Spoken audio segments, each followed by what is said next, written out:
Assalamualaikum warahmatullahi wabarakatuh. Saya Fakhradia. Di sini saya akan mengulang kembali materi yang telah disampaikan oleh Pak Madani mengenai inventory atau perusahaan dagang. Nah, yang pertama kita akan membahas mengenai persediaan pada perusahaan dagang dan perusahaan manufaktur. Persediaan pada perusahaan dagang berupa persediaan barang dagangan atau merchandise inventory merupakan persediaan barang dagang yang dibeli oleh perusahaan untuk dijual kembali tanpa mengubah bentuk dari barang tersebut. Nah, persediaan pada perusahaan manufaktur itu terdiri dari yang pertama itu persediaan barang baku. Ini tuh adalah persediaan berupa bahan yang akan diproses menjadi barang jadi melalui proses produksi yang melibatkan tenaga kerja langsung dan biaya overhead pabrik. Yang kedua, itu adalah persediaan barang dalam proses. Nah, ini tuh adalah persediaan berupa barang yang belum selesai menjadi barang jadi sampai akhir periode ketika perusahaan menyusun laporan keuangan yang sudah menyerap biaya produksi dan akan melanjutkan kembali pengerjaannya pada periode berikutnya dengan menyerap biaya produksi kembali. Yang ketiga adalah persediaan barang jadi. Nah, persediaan ini berupa barang-barang yang sudah selesai melalui tahap proses produksi dan siap untuk dijual kembali kepada pembeli atau diserahkan kepada pemesan. Penentuan kuantitas atau unit barang dagangan. Penentuan kuantitas ini adalah penentuan jumlah unit yang masih tersisa pada setiap akhir periode. Cara penentuan kuantitas ini akan berbeda tergantung sistem pencatatan persediaan yang digunakan perusahaan. Nah, sistem pencatatan perpetual ini yang pertama, itu adalah sistem yang menggunakan kartu persediaan sebagai buku pembantu persediaan yang digunakan untuk mencatat setiap mutasi yang berhubungan dengan barang dagang. Nah, yang kedua itu ada sistem pencatatan periodik. Pada sistem pencatatan periodik, jumlah kuantitas barang dagangan pada akhir periode baru dapat diketahui setelah perusahaan melakukan perhitungan fisik persediaan pada setiap akhir periode. Nah, ada dua syarat kesepakatan yang dipengaruhi oleh peralihan kepemilikan barang dari penjual kepada pembeli. Yang pertama itu ada FOB Shipping Point. FOB Shipping Point ini adalah suatu syarat kesepakatan di mana kepemilikan atas barang dagangan sudah beralih dari penjual kepada pembeli sejak di gudang penjual. Nah, artinya yang membayar biaya angkut adalah pembeli. Yang kedua ada FOB Destination Point. Ini adalah suatu syarat kesepakatan di mana kepemilikan atas barang dagangan baru beralih dari penjual kepada pembeli setelah barang tersebut sampai di gudang pembeli, sehingga membayar biaya angkut adalah penjual. Selanjutnya kita akan membahas mengenai penilaian persediaan menggunakan harga perolehan. Artinya, nilai persediaan akhir dihitung dengan mengalihkan unit yang tersisa dikali dengan harga perolehan per unit.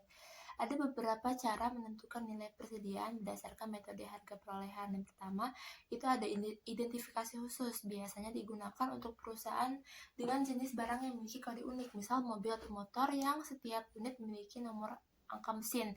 Jadi nilai persediaan barang itu dihitung untuk unit yang masih tersisa pada akhir periode dikali dengan harga perolehan atas barang yang masih tersisa tersebut. Selanjutnya itu ada arus asumsi harga perolehan. Nah, yang pertama ada FIFO.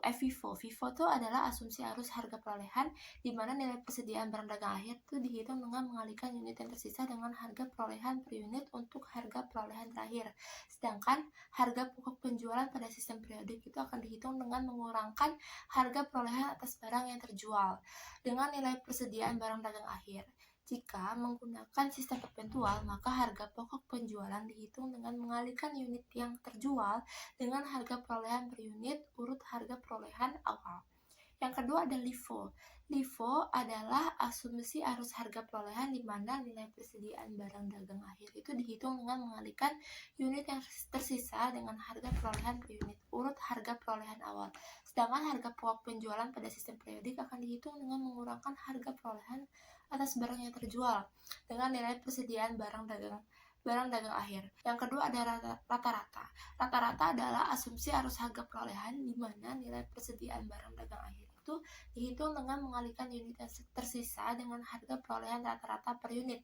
Sedangkan harga pokok penjualan pada sistem periodik akan dihitung dengan mengurangkan harga perolehan atas barang yang terjual dengan nilai persediaan barang dagang akhir. Jika menggunakan sistem perpentual, maka harga pokok penjualan itu dihitung dengan mengalihkan unit yang tersisa dengan harga perolehan rata-rata per unit. Oke, baik teman-teman. Selanjutnya kita akan beralih ke contoh soal dalam sistem periodik. Oke, saya bacakan ya contoh soalnya. Yang pertama, Shenking Co. adalah perusahaan dagang yang memiliki saldo persediaan barang dagang tanggal 1 November 2019 sebanyak 100 unit dengan harga perolehan harga per unit itu $5. Selama bulan November 2019, Shenking Co. melakukan 3 kali pembelian atau uh, 3 kali pembelian yaitu tanggal 5 November dibeli 600 unit persediaan dengan harga total perolehan $3.600 from Sparkle Co. Dan tanggal 15 November dibeli 500 unit persediaan from Borax Co. dengan harga perolehan per unit $8 dan selanjutnya. Ini bisa kita baca sendiri karena waktu kita terbatas hanya 15 menit. Oke. Nah, bisa dibaca sendiri ya teman-teman.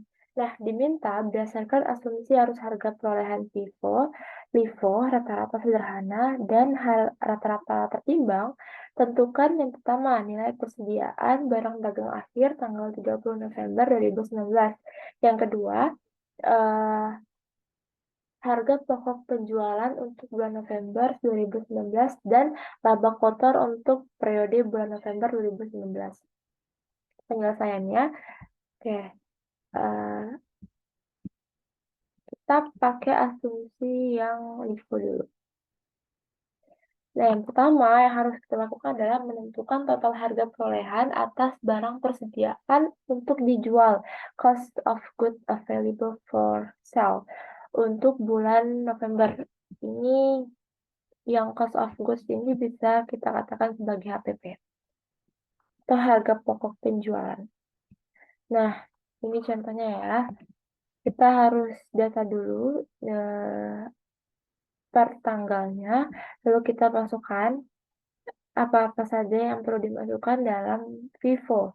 Masukkan unitnya, cost per unit, sama nanti kita akan menghitung total cost itu dikali unit dikali dengan cost per unit. Misal 100 dikali, di unitnya ada 100, cost per unitnya ada $5. Artinya total cost-nya 500. Nah, nanti kita akan jumlahkan semuanya dan hasilnya akan menjadi goods available for sale, yaitu $13.420. Nah, yang kedua yang harus kita lakukan adalah menentukan nilai persediaan barang dagang akhir dengan asumsi arus harga perolehan FIFO. Hasil perhitungan fisik persediaan menunjukkan bahwa barang dagang yang masih tersisa tanggal 30 November adalah 800 unit dengan nilai persediaan akhir dihitung sebagai berikut. Nah, ini sudah dilampirkan ya, bisa kalian lihat. Yang ketiga itu menghitung harga pokok penjualan untuk bulan November. Nah, caranya adalah cost of goods available for sale yang pertama kita buat tadi itu dikurang dengan ending inventory. Hasilnya adalah 6.420 itu menjadi cost of goods sold. Nah, yang terakhir, yang keempat itu menghitung laba kotor untuk bulan November. Caranya adalah penjualan itu dikurang dengan harga pokok penjualan. Nah, itu akan menjadi laba kotor seperti yang tertera. Nah, untuk LIFO itu perbedaannya ini sama ya. Yang pertama, harus menentukan total harga perolehan atas harga persediaan yang akan dijual. Itu sama. Nah, perbedaannya itu ada di sini. Caranya sama, tapi kalau misalkannya yang LIFO ini itu tidak sebanyak yang Vivo. Nih, bisa kita lihat perbedaannya bersama-sama. ending inventory, terus ending inventory ini ada perbedaan di bagian unitnya, tergantung contoh soalnya. Di sini ending inventory-nya itu ada 4.900. Nah, cara ini juga sama, cost of goods available itu dikurang dengan ending inventory. Yang terakhir juga caranya sama, penjualan itu dikurang dengan harga penjualan. Hasilnya tentu berbeda ya. Nah, selanjutnya adalah rata-rata sederhana. Untuk cara yang pertama itu tetap sama. Ini kita harus menentukan total harga perolehan atas barang persediaan yang akan dijual. Nah, caranya tetap sama ya. Nah, yang kedua itu menentukan nilai persediaan barang dagang akhir dengan asumsi arus harga perolehan rata-rata sederhana. Nah, caranya adalah harga perolehan dikurang. Cara yang ketiga, lalu kita akan menghitung harga pokok penjualan November 2019, yaitu cost of goods available for sale ini dikurang dengan ending inventory. Untuk menghitung laba kotornya juga sama, yaitu penjualan dikurang harga pokok penjualan sama dengan laba kotor. Di sini hasilnya 4.060. Nah, kalau cara menghitung rata-rata tertimbang itu harga perolehan rata-rata per unit itu cost of goods available for sale itu dibagi dengan total per unit available for sale. Artinya 3.420 dikurang 1.760 yaitu $4,5.